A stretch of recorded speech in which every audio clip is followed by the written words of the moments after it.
Hey y'all, it's Jennifer. Welcome back to my channel. Today I am coming to you with a reading vlog, and it's going to be the first reading vlog of 2023, though I have started and quit filming 2 other vlogs at this point. I just wasn't happy because it felt like at the end of the week I hadn't achieved anything. I hadn't finished a book, so it felt weird to put up a vlog. But I have already finished a couple of books this year. They were both pretty run-of-the-mill, and I thought this vlog could be in pursuit of the elusive 5 stars. And so essentially what I want to do in this vlog is I want to read some of my most highly anticipated releases of the year. They are all coming out here in January, and several of them are already out. I don't know if I want to do this all in one vlog or if I just want to focus on a couple of books in this vlog, maybe even one book, because the one that is occupying my attention right now, as well as the world's, is Spare by Prince Harry. Yes, I am who I am. You knew I was gonna buy this. You knew I was gonna pick this up. This is Prince Harry's memoir. I'm sure you have heard all about it because it is literally everywhere. And I am only a couple of chapters in, but I have a lot of thoughts. I have a lot of feelings. And some of them are positive, some of them are negative, but this was definitely on my most anticipated list this year. And I knew that my feelings would be contentious, but I think it's definitely a book that I'm going to finish and that I'm probably really going to enjoy. Thus far, his ghostwriter went off. Like, his ghostwriter is so good. And I think if you were on the fence about it because you don't typically read nonfiction, there's a really good conversational quality to it that makes it very approachable, in my opinion. That's the main book that I'm reading right now. I have already DNF'd a book that was one of my most anticipated reads, and I think I'll come back to it, so I'm not going to mention what it is. I do think I will come back to it. I just think I need to be in the right headspace for it. But right now, we have Spare by Prince Harry, but also what has recently come out, The Villa by Rachel Hawkins, definitely on my list, and also How to Sell a Haunted House is coming out next Tuesday by Grady Hendrix, probably my most anticipated release of the year. And another of my most anticipated releases of the year is Song of Silver Flame Like Night by Amélie Zhao. I really want to keep the vlog open. I want to just pick up what's calling to me. So right now I have started Prince Harry's memoir, and I think we're going to have to stick with that. I've got that on Kindle, and I think that's going to be ideal because this weekend I am going out of town. I am going to see a K-pop group in concert in Washington, D.C. And we're driving there, so that's a good few hours drive. And I thought maybe it would be a great opportunity to get a good ways into the memoir, or at least to maybe even listen to the audiobook on the way there. I don't expect a whole lot of reading to get done this weekend because I have a lot to do in terms of concert prep and just in general going to the concert. But since I have started Spare, I think I'm gonna commit to it. And I think I'm gonna go all the way with this one. I feel like I'm gonna have a lot of thoughts about this. The reason that I have held off on it so far this week is that I feel like I want to read it basically in one go. But today it is Thursday. Tomorrow I am heading up to DC early. The concert is Saturday, so I am heading up to DC tomorrow. And I was really hoping to get in some good sightseeing of DC to have some great B-roll footage, but I don't think we're staying anywhere near things like the National Mall. I know we're not. We're staying in Alexandria. The concert is in Maryland, in Oxon Hill, Maryland, so across the Potomac. And so it's nowhere near the National Mall in terms of public transport, which is what I would take. So I don't know that I'm really gonna get to go around DC any, but I think it would be fun. I was thinking about going to Mount Vernon because that's kind of in the area, so we'll see. I would love to go to Mount Vernon. Mount Vernon is where George Washington lived, and I've never been. I've been to DC, I think 3 times, and I really enjoy DC. It's got such a groovy vibe, but I have never stayed in Alexandria, so this is going to be a new experience. It's hopefully going to be gorgeous. I mean the architecture, not the weather, because the weather is going to be very dreary and it's going to be very cold. But I'm going to see a K-pop group called ONEUS. They're very small, and the venue they're playing, I feel like, is very small, but I have some incredible seats. I mean, I have an incredible seat. I hope it means that I can really see them, but we'll see. I'm on the floor, so we'll see. But I think this is going to be a fun weekend. Hopefully I can get through some of Spare and maybe even move into some of my other most anticipated releases. I was looking at my Hobonichi. I track in my Hobonichi, so my daily planner. I have been tracking reading every day. And what's interesting is that I really haven't read much at all here in the new year. What I have finished were books that I started prior to the end of 2022, but I've not read a full book yet in 2023. And it was interesting this morning, I was watching Christy Lewis do her goals for the year, and one of her goals was to just focus on books that she thinks are going to be 5 stars. She just doesn't have the patience or the time for a 3-star read anymore. And I thought that was really interesting. And it made me think about things that are on my shelf and things that I'm currently excited about. And it made me really want to try to pick a book that I think I'm going to give 5 stars. Do I think I'm going to give Spare 5 stars? Probably not, mainly because the book has made me go through just a cycle of emotions already. Because on the one hand, you want to empathize with Harry. On the other, he is so completely out of touch. But what I think is really fascinating is this undertone of the supernatural. I was watching Eric Carl Anderson's review of this the other day, and this was one of his negatives about the book, was this supernatural kind of conversation that's often ongoing in the background in Harry's memoir. I personally love it because the supernatural elements 9 times out of 10 thus far for me in the first few chapters have been like he feels as if the ghosts of people in the monarchy are present with him, specifically Diana, but also Wallace and Edward, which, you know, tracks. That's very similar to Harry's situation, actually. And I love it. I can see why others wouldn't, and I can see why a reviewer like Eric wouldn't, because he is just so intelligent and he knows exactly the themes and everything. He can tell when a book is going off track from what it's meant to be. Whereas I'm just here to have a good time. I'm here to hear some gossip. But what I really enjoy about this is kind of the element that the past is always with you, which is so true of the British monarchy specifically. For Harry, this is his family. These are his ancestors. But speaking historically on the English monarchy, feeling that past coming into the present, or feeling the gaze of prior regents, that is something that figures quite heavily in a lot of medieval discussions of the monarchy. And it's also true in the Tudor period. Henry VIII is always talking about his parents, his mother being with him, and he's also talking about things like the Wars of the Roses and his ancestors, people fighting for him to be on the throne. And so are you even yourself, or are you just an extension of your family? And I think that's what Harry's going for. I think it's an interesting theme, though at times it does seem like he truly does believe those people are with him, specifically Diana. And that's one thing I'll say the book has made me relatively uncomfortable in its discussion of Diana, because Harry's relationship to her, it's so very, very interesting and very fraught. And I think this book is really him dealing with his trauma, him processing his trauma, which he's doing publicly by writing this book. So I think there's just a sense of unease about it. I really like the way it's written because it's very conversational, because he is kind of addressing the book to William and Charles and saying, you claim you don't get why I left. Here's why. I'm telling you, but I'm also telling the world. And so the book is trying to be broad, but it's also very narrow because it's clearly him directly commenting to William and Charles why he did the things that he did. I really like Harry and I really like Meghan. I'll go on and tell you that. That's my bias going into this. I really like them. But I'll be honest with you, since I'm an American, I have no relationship to the monarchy as anything but entertainment. And it's interesting thinking about the fact that I was reading the book today and I was getting ready to pack and get ready to go to this concert. And I was thinking about, oh, I'm so excited to go to this. And thinking about the entertainment industry versus what Harry is discussing in this book about how he has lived.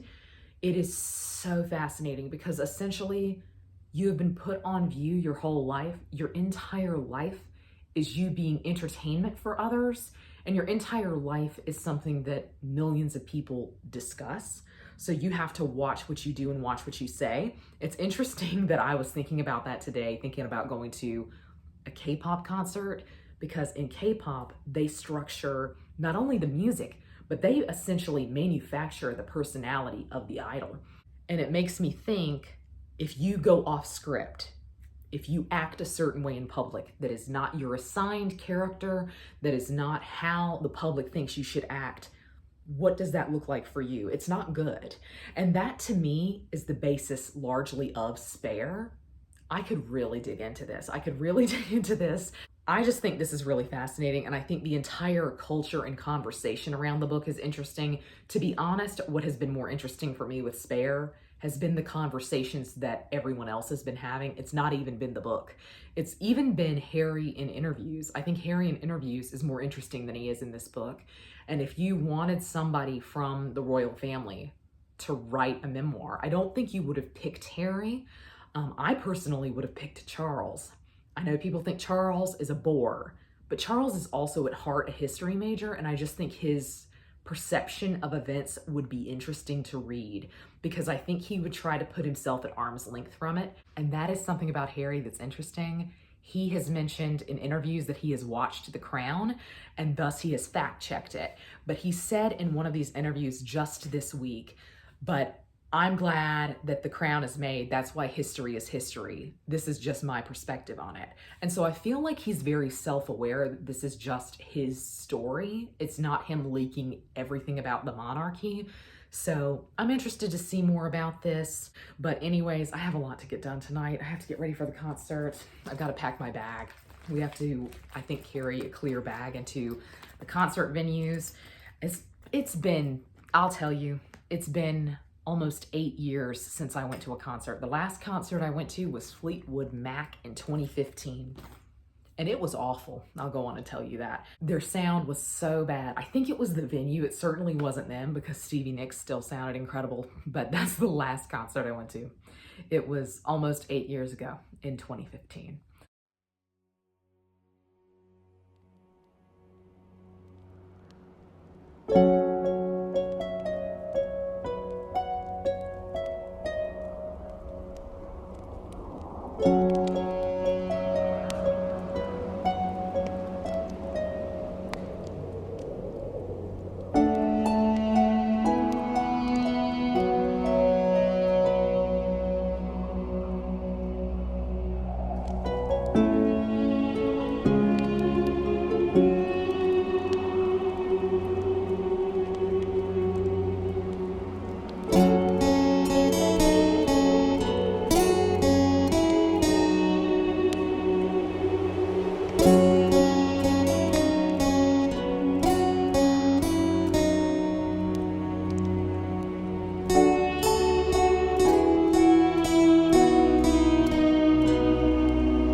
Hello, we have made it to Washington, D.C.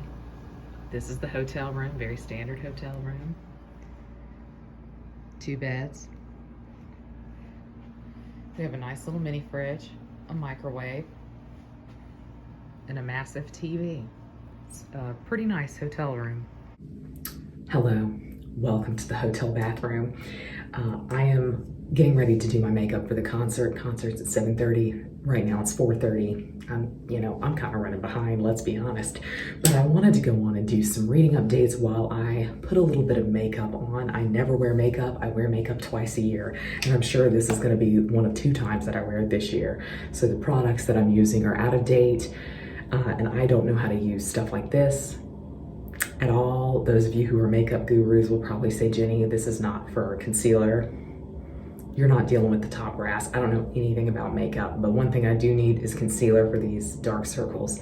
So Prince Harry's book, let's be honest here, it is very, very strange. Like, I think everyone is saying that, but I really think it's weird. I think his ghostwriter is extremely talented, no doubt about that, like literally no doubt about it.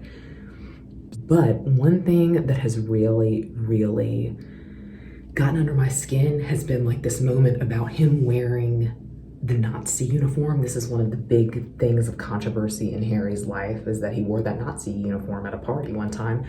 And the party's theme was like colonialism. So the party itself, weird. I mean, the vibes were off anyway.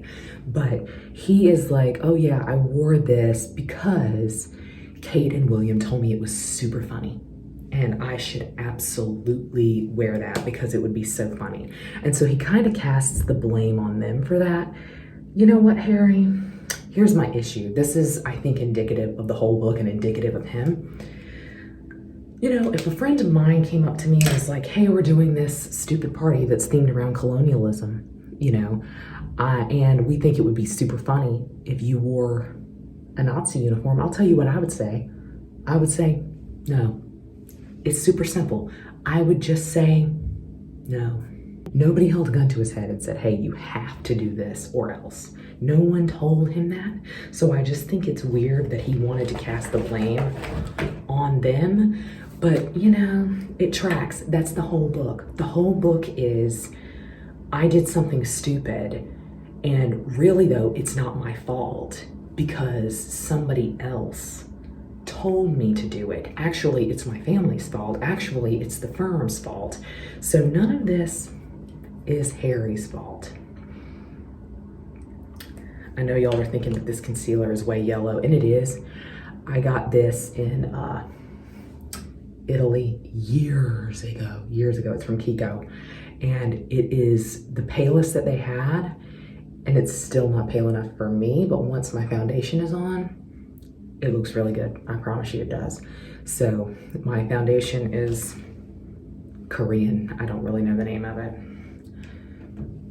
But so that's my whole issue with this, is I think it's very much like partially he knows exactly what he's saying, and he knows that he didn't really have a good awareness of things before getting into a relationship with Meghan. Like, he didn't realize the issues that the family has and that the firm has.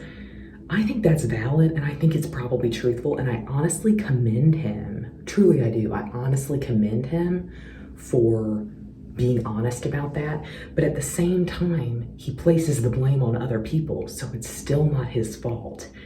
We all have our little oddities, and I mean, a lot of this stuff, as I've said before, and I think I said earlier, this is like typical sibling stuff that Harry's talking about. Like, Harry is not talking about something that somebody without a sibling hasn't gone through. There's this big scene where he's like, oh, William doesn't want me to talk about him at school, like doesn't want me to associate with him. He wants me to act like he doesn't know me. Can you believe he would say that? That's so rude, that's so mean. That was everyone I knew in school with a sibling, with an older sibling. I mean, literally everyone. So, I mean, on the one hand, I went into this book, I'll tell you, I went into this book on Harry's side. And I still kind of am, but there are a lot of issues here. Truly there are. And there's a lot that has been just not dealt with for him in terms of drama to me. In other news, it's super cold here in DC. Like, it was snowing this morning. We were out walking around in Alexandria. It's super cold. And the outfit that I'm wearing to the concert is a short sleeve shirt that I'm just wearing under a sweater because I figure inside the venue is gonna be hot. And I figure now that I'll probably have to line up outside the venue, living with regret, living with a lot of regret. But I would rather be cold for a few minutes than hot the entire time if I wore like a turtleneck or something. Now, one thing about me in terms of my subpar makeup skills, I did not bring any mascara because I have very sensitive eyes. So I think my bottom lash line has just disappeared from that, but that's okay. What I'm gonna try is, I have these gems that Christy Lewis sent me for Christmas. She sent me these like gems. I'm gonna put them up underneath my eyebrow line. And I'm really excited about that. I don't know what to do here. Okay, here's my issue. I don't really know what color lipstick to go with because I think I might wear a mask, so I'm not really sure, but I think the vibe is more pastel. This is my favorite thing ever. This is from Kiko Milano, and it's like Tuscan Sunshine Collection or something. It's Sienna Brick, and it's a 3-in-1 eyeshadow, blush, lipstick. My favorite thing that I have ever bought related to makeup. But I feel like the more pastel vibe would go with a real pink, and I would like my blush and my lip to match. So let's do this. Oh my, I don't know if I like that. Well, we can remove it. It is not a big deal. In other news, I started Song of Silver, Flame Like Night. So far, this is extremely dense. And I mean, in terms of the world building, really, and in terms of the magic system, so far I can tell there's 2 different types of magic. One has to do with metal, and one is kind of illegal actually now. And this is a Chinese-inspired fantasy, and so it's interacting, I think, pretty heavily with actual Chinese history that I'll tell you I am not the most familiar with. So I'm kind of struggling with it. I just think it's very dense. I mean that in the sense that it's taking a lot for me to get into the book a little bit. I'm only 3 chapters in, so I feel like I'm being kind of hard on it. I don't think I've given it enough of a chance, but I am telling you, it's a very, very dense read to me. So I don't know. I've not gotten much further into it than what I started yesterday. I started it yesterday. So I don't really know how I'm gonna feel about that, but I'm gonna let you go. I'm gonna fix up some of my hair because of the snow earlier. It went frizzy, so I'm gonna fix up my hair, put my lipstick on, and then I'm gonna get in my outfit. And certainly no more reading is gonna get done tonight because I am going to the concert, and I will talk to you probably after that. And here's the fit. It's really cute. Wish that we could do this in some light and also not in front of the bathroom, but this has been a weird hotel experience.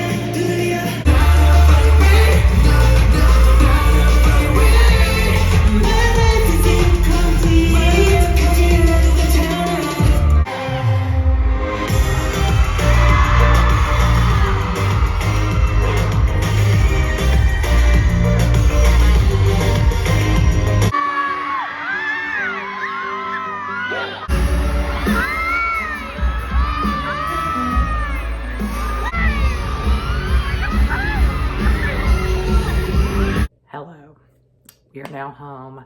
I apologize for my voice. Last night after the concert, I was rewatching all of the videos that I took, and I kept saying to myself, who is this chick that's just screaming and just butchering Korean, trying to sing in Korean? And I realized this morning when I had lost my voice that it was me. But it was a really fantastic concert. Unbelievable. My bias, my favorite member, walked right by me, made eye contact with me,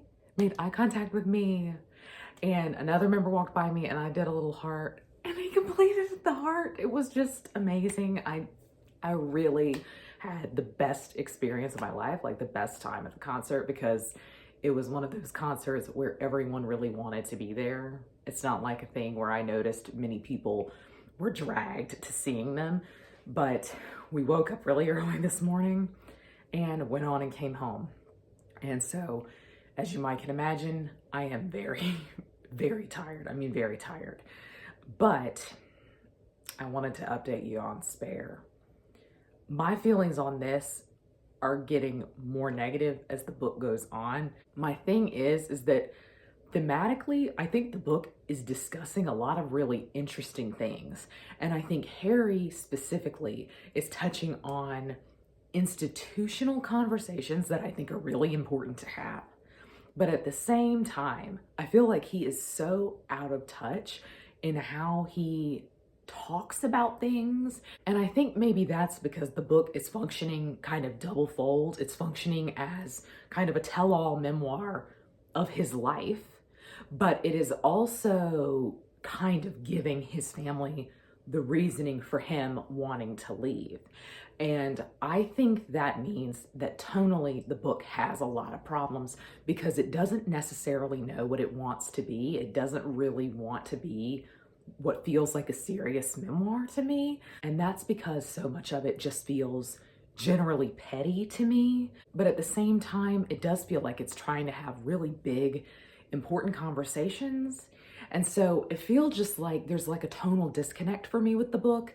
And I think in general, I think the book is doing what it set out to do. But I think from watching interviews with Harry, which I've been doing over the past few days, I don't think he gets it because he's constantly going on in interviews like, I hope that this means that I can reconcile with my family once they understand why I did this. Once they see it from my perspective and Megan's perspective, then maybe they'll get it.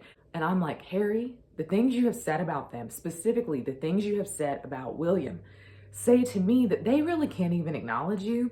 I'm not up to date on what goes on in the royal family and how they're supposed to communicate with one another. This book is really the most detailed that I've ever seen it gone into. But something tells me that William, as heir to the throne, is not really going to acknowledge this book and is probably not really going to acknowledge Harry after Harry has said the things about him in this book that he has said. And I am not saying that Harry made it up because I certainly believe it, but I think if he thinks this is going to bridge some sort of gap, then he doesn't get it. And so again, I just think tonally the book has a strangeness to it that I don't really understand. I have carried on with my fantasy read, and I mean, I don't want to say that I'm disappointed in it. I know the goal of this was to read some of my most anticipated releases of the year, and I think we're only going to get to 2 in this video, and I feel like both of them are not really going to reach 5 stars for me. As Spare has gone on, I feel as if I want to lower my rating, but I also feel like I need to give my fantasy read more time. Like I need to give it more time to build. I need to give it more momentum. We got home early enough that we still have some of the day left, thank goodness, but I am just really wiped out, really, truly I am. But I had the time of my life yesterday. I had the time of my life. So I'm really happy that I did it. And it's been a really wonderful holiday weekend, honestly. So it's been fun to read Spare alongside it because like I said, I think the conversation around entertainment, knowing that like I was traveling for entertainment and analyzing the artist that I'm going to see versus how Prince Harry's life has been and Prince William's life has been kind of in a way always being on show and always being a form of entertainment. And when you go off script, when you deviate from the script, how does that look for you? And how does that look for people who are fans of yours? Do they understand you? Do they support you anymore? I think those are really interesting and important conversations to have that Spare is not looking at on the page very frequently, but I think is definitely there in undertone. And so I really like a lot of what the book is discussing, but I think there's just a pettiness to it that even though I'm definitely like in it for the drama, that's why I'm reading this, I think it's petty even for me. Okay, I thought I would go on and wrap up the vlog because I have finally finished Spare. I think this is going to settle pretty firmly in the 3-star range for me. I really don't think the book is bad. I think there have been a lot of really harsh reviews of it. And personally, I don't think the book is bad. I don't really have an issue with how the book is written because I personally think the ghostwriter was really good. And I personally also really enjoyed the themes and the conversations that, I don't know if that was the ghostwriter or if that was Harry himself. I really enjoyed the conversations that the book wanted to have kind of under the surface. But if I am judging the book on, I don't want to say the content of the book, because I really do struggle with reviewing memoirs, because really, how can I put a star rating on your life story but I think I can judge the way in which it was told. And do I feel like this is truly an effective memoir? That is what I'm left wondering. I actually don't know if the book did what it set out to achieve. And I think certainly from Prince Harry's perspective, he thinks the book is really going to open doors, is really going to rehabilitate his image and also his relationship with his family. And I really don't see how this book is going to do that. And while, yes, the book is a memoir, and so technically it should be somebody confiding in you their deepest, darkest secrets and being honest about everything, I know too much about Prince Harry. I know too much about him. There was a lot in here that didn't need to be in here and that frankly made me uncomfortable to learn. So I really did not need to know that. I think the first half of the book, I spent generally concerned about Harry and just really hoping that he eventually moved on to get some really good therapy. The first half of the book read to me like he had not processed any of the trauma that he had been through specifically around Diana's death. The second half of the book, I do feel like he got into a better place. And I actually wonder if part of the memoir writing experience for him was a therapeutic sort of thing, because I feel like he feels relieved now that the book is out. And so there's just very interesting layers to the memoir itself and in terms of what it was trying to do. My question is, did it achieve any of that? And that is what I really don't know. I think this is the only memoir that I have ever read that I would rate lower than 5 stars, but I think it's going in the 3, maybe if I'm generous, the 4-star range, but I really don't know that this is one that I would return to. I think the fun about this, and I think the joy of this, has been that everyone has been reading it this past week. And so even if someone wasn't reading the book, they actually have known what you were talking about because it's just been in the news everywhere. It's just been all over the place. So whether you're reading the book or not, you kind of know the big conversations and the big topics that are happening in it. And I think that's been fun from a pop culture standpoint. It's been really fun to engage in the conversation as it's been ongoing. And that to me is the strength of the book. So on its own, does the book stand really strong? That's a very good question. I'll be interested to see how I feel about it as the months go on. But right now, I am settling kind of in the 3-star range. Song of Silver, Flame Like Night, I am not very far into. And I think really I have done this book a disservice because I have read maybe a page here and there over the past few days, over the past week, and it's really not done the book any favors. I think what a denser fantasy like this requires from me is that I really should have sat down and paid very close attention to it. And I think I probably would be enjoying it more if I had dedicated more time to it. But as it is, I read a little bit of this on the way up to DC. I read maybe 10 pages of it while in DC. I got home from DC yesterday and read maybe 2 pages. And so it's like I have really not given the book a lot of dedicated attention, and it's a very dense fantasy to me to be something that's YA. And I feel like to wrap my mind around the magic systems around the world, I really need to focus on it. And so maybe now that I'm done with Spare, this can be the only book that I read for the next few days. I'm really excited about it. I do think it's going to be very good because it is a Chinese fantasy and it's based pretty heavily on what I think is actual Chinese history. So I think that it's going to be very good once I let it get going, but it's very long. It's like 500 pages. And so this was maybe not the ideal book to read on a weekend trip like this, but I still have hope for this one. I do think in the end, when I'm looking at this vlog, maybe it's not the biggest success, you know, maybe reading my most anticipated releases of the year thus far hasn't been successful. I do feel like even as I haven't really focused on this one enough, I do feel like it's probably gonna settle right in the middle for me. I think it might get a 4-star, but it's not gonna be a 5-star book. And so I'll be interested to see if my opinion changes on that as the book goes on. But right now, I really don't know how I'm going to feel about it. And my goal with kind of dedicating some vlogs to my anticipated releases is just the goal of finding a 5-star book. And these are both books that I did feel like I was probably taking a chance on. And so I'll be interested to see how my other anticipated releases go. And so maybe I will do a vlog about that next week. I think I'm going to wrap this vlog up here. It has been really fun, maybe not in terms of reading, but I've had a really great weekend, and I'm now in what they call post-concert depression, and I'm really sad. But I would love to know your thoughts on Spare down below. Let me know what you've been reading lately, but that's going to be all for me today. I hope you're all having a great week. Happy reading. Goodbye.